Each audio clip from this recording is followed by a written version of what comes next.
Hello and welcome to Maker Beauty YouTube channel. This tutorial is going to talk about the differences between the single flat file versus a grouped flat file.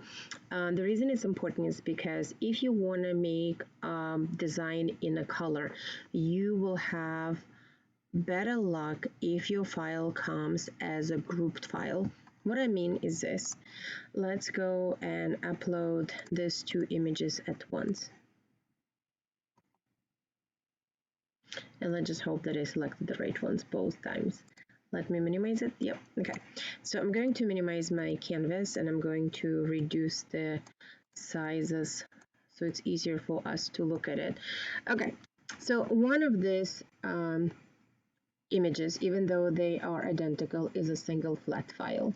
So this one is a single flat file. What that means is that there is no way for you to separate each one component unless you utilize either the contour tool or the slice tool. But then if we look at this one, this file is not flat, right? You can ungroup it and you can move every single component by itself. Why is this important and why do you care about it? Well, if you wanted to make this cut in multiple colors, you would have a very hard time getting that easily if it's a flat file, right? Because you would have to sit and slice out every single one of the components. Whereas on this one, it's much easier. It's already grouped for you in its own individual components, so you could literally cut every single part of it in its different colors and it would all come together for you. Now, what is important to remember is this, that when you buy SVG, right, a good design will have it in the description, whether or not it's a single flat file like this, or if it's going to be available to you for layering. A lot of times what happens is that, you know, an Etsy's picture of an image will be in color, but then you get a file and lo and behold, it ends up being a single flat file, which is going to be so much harder for you to do it in color.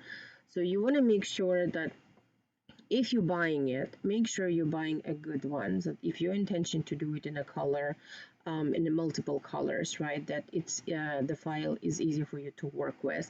And you can always send an email to the seller and ask them, hey, I'm interested in your SVG. I see that you have it in color. Will the file be available for me in layered format? If you're getting a funky answer, that's a good indication that maybe you probably should move on and try to buy that file from somebody else. Now, what happens if you grab an image from the internet, right, and you either use one of the conversion tools available on internet or you try to clean it up directly in Design Space, then almost, 100% of the time, that file will be a single flat file. So you will have to use either contour tools or you will have to use your slice tools, weld and group tools in order to separate the pieces and have them available to use individual components if you want to do the color. I, as always, looking forward to any feedback you guys might have it for me. Any questions, ask away.